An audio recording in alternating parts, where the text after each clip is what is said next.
സാറേ, കണ്ണൂരിൽ നവീൻ ബാബുവിന്റെ മരണവുമായി ബന്ധപ്പെട്ട വലിയ വിവാദങ്ങളാണ് ഉയർന്നു വന്നത്. ആ കുടുംബം തന്നെ ഇത് കേസ് അട്ടിമറിക്കാൻ ശ്രമം നടക്കുന്നതായി പലതവണ മാധ്യമങ്ങളോട് ഉൾപ്പെടെ പ്രതികരിക്കുന്ന ഒരു സാഹചര്യമുണ്ടായി. ഇപ്പോൾ അത് എന്നാൽ കോടതിയുടെ ഭാഗത്തു നിന്നും ഒരു ഇടപെടൽ ഉണ്ടായിരിക്കുകയാണ്. നവീൻ ബാബുവിന് എന്തായാലും ഒരു നീതി ലഭിക്കുമോ? തീർച്ചയായിട്ടും ലഭിക്കുമെന്ന് തന്നെ കരുതണം. കാരണം കേസിൽ ഒരു ട്വിസ്റ്റ് ഉണ്ടായിരിക്കുക. അത് ആത്മഹത്യയായിരുന്നു എന്ന് പറഞ്ഞ് നമ്മളെ വിശ്വസിപ്പിക്കുകയായിരുന്നു ഇതുവരെ ഭരണകൂടവും അധികാര കേന്ദ്രങ്ങളും പോലീസും ഒക്കെ തന്നെ. പക്ഷേ മഞ്ജുഷ എന്ന് പറയുന്ന വിധവ ഹതഭാഗ്യ അവര് ഇപ്പോ ഇത് പുതിയൊരു മാനത്തിലേക്ക് എത്തിച്ചിരിക്കുന്നു. കണ്ണൂർ ജില്ലാ കോടതിയിലും അതുപോലെ തന്നെ ഹൈക്കോടതിയിലും കൊടുത്തിരിക്കുന്ന റിട്ടുകളിലൂടെ ഇതിനൊരു പുതിയ മാനം കൈവന്നിരിക്കുന്നു. എല്ലാവിധമായ ഇതപര്യന്തമുള്ള തെളിവുകളുടെയും സാഹചര്യ തെളിവുകളുടെയും അവരുടെ തന്നെ മനസാക്ഷിയുടെ ബോധ്യത്തിൻ്റെയും അടിസ്ഥാനത്തിൽ ഈ കേസ് ഒരു ആത്മഹത്യാ കേസല്ല എന്നവർ സംശയിക്കുന്നു ന്യായമായിട്ടും. അതായത് ആത്മഹത്യയുടെ ഒരു സ്വഭാവവുമില്ല. കുടുംബവുമായിട്ട് വളരെയധികം സ്നേഹബന്ധം പുലർത്തിയിരുന്ന നവീൻ ബാബു രായ്ക്ക് രാമാനം ഒറ്റ ദിവസം കൊണ്ട് ഒരു സന്ദേശം പോലും ബാക്കി വയ്ക്കാതെ ആത്മഹത്യ ചെയ്തു എന്നുള്ളത് ആ കുടുംബത്തിന് ഒരിക്കലും താങ്ങാനാവാത്തതാണ്. പൊതുജനങ്ങൾക്ക് പൊതുമണ്ഡലത്തിന് അവിശ്വസനീയവുമാണ്. പിന്നെ ഹഷപ്പ് ചെയ്യാനുള്ള ശ്രമം, ശരീരം പെട്ടെന്ന് മറവ് ചെയ്യാനും പോസ്റ്റ്മോർട്ടം ചെയ്യാനും കാണിച്ച ധൃതി പോലീസിന്റെ ഭാഗത്ത് നിന്ന്. പത്തനംതിട്ട നിന്ന് കണ്ണൂരേക്ക് വരാൻ അത്ര ദൂരമൊന്നുമില്ല, നമുക്കറിയാമല്ലോ. കാറിലെത്താനാണെങ്കിലും എത്ര മണിക്കൂർ എടുക്കണം?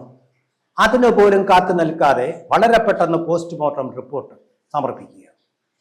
എന്തോ തുടക്കം തന്നെ പരിയാരം മെഡിക്കൽ കോളേജുമായി ബന്ധപ്പെട്ട് വലിയ വിവാദം. അതിലേക്ക് വരാം. മനപ്രയാസം കൊണ്ടാണെന്ന് പോലീസ് എഴുതി വെക്കുക. എന്ത് അശാസ്ത്രീയമാണത്?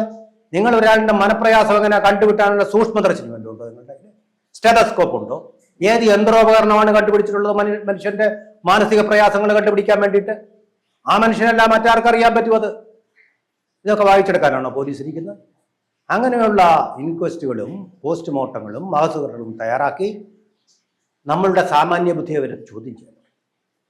ഇതിന്റെ മറുവശത്ത് നിന്ന് കുടുംബത്തോടൊപ്പമാണെന്ന് CPM ഒരു കള്ളക്കളി കളിച്ചതായിട്ട് വേണം സംശയിക്കാൻ.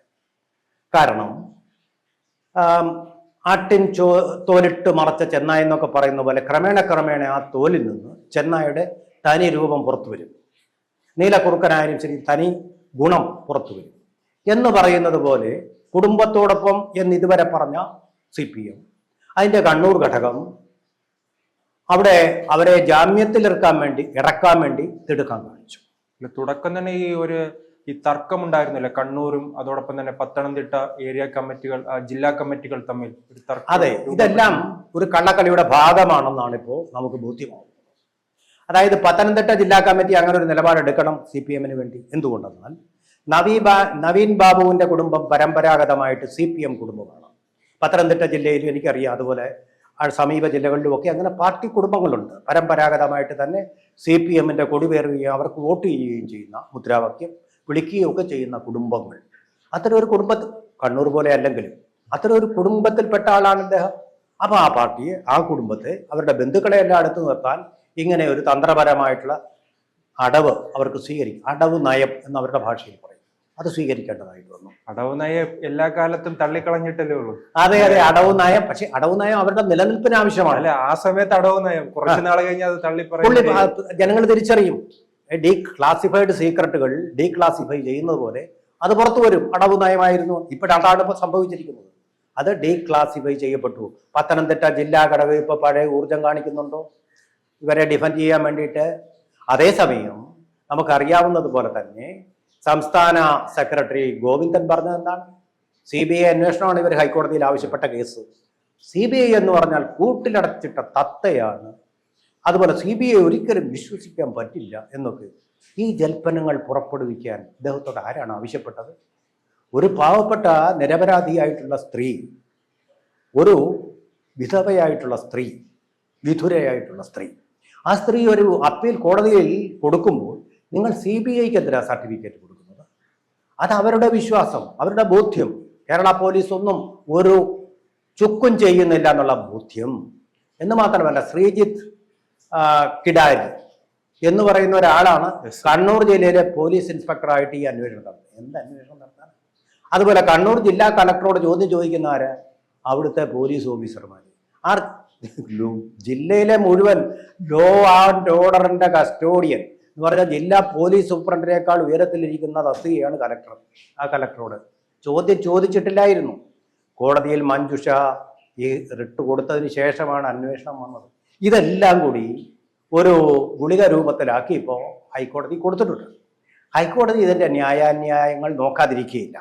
തീർച്ചയായിട്ടും അപ്പോൾ മഞ്ജുഷ കൊടുത്ത റിട്ടിൻ്റെ മെറിറ്റ് അവർക്ക് ബോധ്യപ്പെടുകയും കേരളത്തിലെ ജനസാമാന്യങ്ങൾ ആഗ്രഹിക്കുന്നത് പോലെ തന്നെ ഹൈക്കോടതിയുടെ മേൽനോട്ടത്തിലുള്ള ഒരു CBI അന്വേഷണത്തിലുള്ള ഉത്തരവ് ഏതാനും ദിവസങ്ങൾക്കാകും. അതായത് 9-ാം തീയതിയാണ് കേസ് വീണ്ടും വെച്ചിരിക്കുന്നത്. ആ ദിവസം ഉണ്ടാവുകയും ചെയ്യണമെന്നാണ് കേരളത്തിൻ്റെ മനസാക്ഷി ആവശ്യപ്പെടുന്നത്, കേരളത്തിൻ്റെ മനസ്സിൻ്റെ കോടതി ആവശ്യപ്പെടുന്നത്. അത് തന്നെ കേരളത്തിൻ്റെ ടോപ്പ് കോർട്ടും അങ്ങനെ തന്നെ ചെയ്യും എന്ന് തന്നെ വിശ്വസിക്കാൻ ന്യായം കാണുന്നു. അല്ല, അതോടൊപ്പം തന്നെ ഈ തെളിവുകളെല്ലാം തുടക്കത്തിലാണല്ലോ ശേഖരിക്കാൻ. അപ്പോൾ തുടക്കത്തിൽ ഒരു വീഴ്ച പറ്റി. അപ്പോൾ നമ്മൾ ഇനി പ്രതീക്ഷ വെച്ചിട്ട് കാര്യമുണ്ടോ?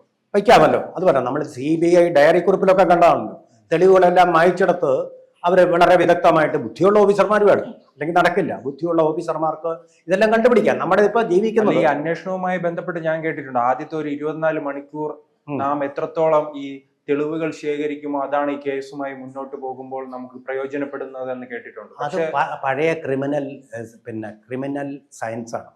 ഇപ്പൊ അങ്ങനെയല്ല.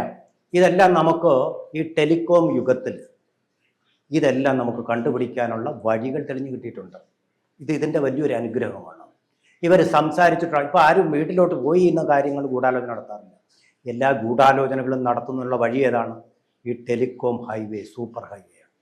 ആ വഴിയിൽ കൂടി സഞ്ചരിച്ച് എല്ലാ തെളിവുകളും ശേഖരിക്കാനുള്ള അധികാരം CBIക്കുണ്ട്. അവർ ശാസ്ത്രീയമായിട്ട് തന്നെ കണ്ടെടുത്തു.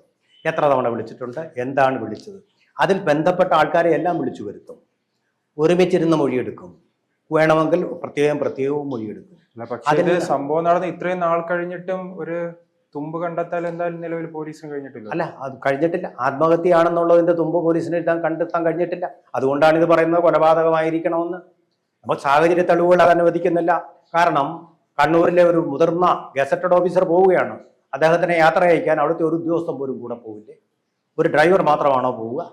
ഇങ്ങനെയല്ല നമ്മൾ നാട്ടിൽ കണ്ടുവരുന്നത്. ഏതെങ്കിലും ഒരു യാത്രയയപ്പ് യോഗത്തിൽ പോയിട്ട് പോലീസ് നോക്കട്ടെ എന്ന് മാത്രമല്ല, വിളിക്കാതെ ഒരാൾ കയറി വന്നിട്ട് ഉപാലംബം നടത്തുക, ശകാരിക്കുക.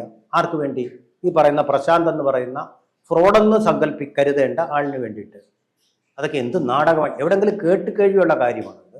അപ്പോൾ ഇതിൻ്റെ എല്ലാം പിന്നിലൊരു ഗൂഢാലോചനയുണ്ട്. നേരത്തെ താങ്കൾ പറഞ്ഞതിലേക്ക് വരാം. നേരത്തെ താങ്കൾ പറഞ്ഞതുപോലെ ഈ പ്രശാന്ത് എന്ന് പറയുന്ന ആൾ പരിയാരം മെഡിക്കൽ കോളേജിലെ ചെറിയൊരു ജീവനക്കാരനാണ്. ഇവൻ ഉയർന്ന ഉദ്യോഗസ്ഥന്മാർക്ക് പോലും, ഗവൺമെൻറ് ഉദ്യോഗസ്ഥന്മാർക്ക് പോലും കഴിയാത്ത കാര്യമാണ് സ്വന്തമായിട്ടൊരു പെട്രോൾ പമ്പ് ഉണ്ടാവുക എന്ന് പറയുന്നത്. കാരണം അതിന് വളരെയധികം മൂലധനം ആവശ്യമുണ്ട്. ആ മൂലധനം സാധാരണ ഉദ്യോഗസ്ഥന്മാർക്കുണ്ടാവില്ല, മുതലാളിമാർക്ക്, ബിസിനസ് ചെയ്യുന്നവർക്കുണ്ടാവാം. ഇയാൾ ബിസിനസ് ചെയ്യുന്നില്ല. അപ്പോൾ ഇയാൾക്ക് ഈ വരുമാന സ്രോതസ് തന്നെയല്ല, ഈ ഉദ്യോഗസ്ഥർ ഇങ്ങനെയുള്ള ബിസിനസ് ചെയ്യാൻ വേണ്ടിയിട്ട് സർവീസ് ചട്ടങ്ങൾ അനുവദിക്കുന്നില്ല. അത് ചെയ്തു. എന്നിട്ട് ഇയാൾ പറയുന്ന പരാതി കൊടുത്തതിന് തെളിവില്ല. എന്നിട്ട് തട്ടിക്കൂട്ടി ഒരു പരാതി ഉണ്ടാക്കി അതിൽ ഒപ്പിട്ടിരിക്കുന്ന ഇയാളല്ല. ഈ പരാതിയുടെ ഈ ഒപ്പ് കണ്ടപ്പോൾ ഇയാൾ പറയുന്നു എനിക്ക് 2 ഒപ്പുണ്ട്. 2 ഒപ്പുണ്ടെന്ന് പറയാൻ 2 അച്ഛനുണ്ടെന്ന് പറയുന്ന പോലെ, 2 അച്ഛനുണ്ടെന്ന് പറയുന്ന പോലെ ഉത്തരവാദിത്വമില്ലാത്ത പറച്ചില്ല. ഒപ്പെന്ന് പറയുന്നത് എന്തിനാ?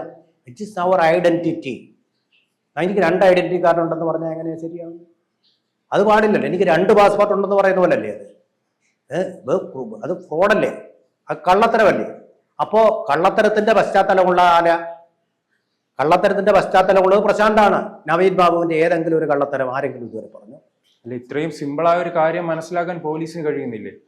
കളിയല്ലേ ഇത്? പോലീസ് അദ്ദേഹം പറഞ്ഞ അധികാര കേന്ദ്രങ്ങളും ഗവൺമെന്റും പാർട്ടിയും എല്ലാം ചേർന്നുള്ള ഫോക്കസാണ്, ഒരു മാഫിയ, ഒരു കാർട്ടൽ. അതിൻ്റെ കാര്യങ്ങൾ ഇന്ന് നമുക്ക് ഈ 9-ാം തീയതി കാണാം. പുറത്തു വരട്ടെ സത്യം, നീതി കിട്ടട്ടെ മഞ്ജുഷയ്ക്ക്. അതാണ് നമ്മുടെ കേരളത്തിന്റെ പ്രാർത്ഥന, നമ്മുടെ മനസാക്ഷിയുടെ, കോടതിയുടെ പ്രാർത്ഥന. കൂടുതൽ വാർത്തകളും വിശേഷങ്ങളും നിങ്ങളിലേക്ക് എത്താൻ ABC മലയാളം സബ്സ്ക്രൈബ് ചെയ്യുക, ബെൽ ബട്ടണും അമർത്തുക.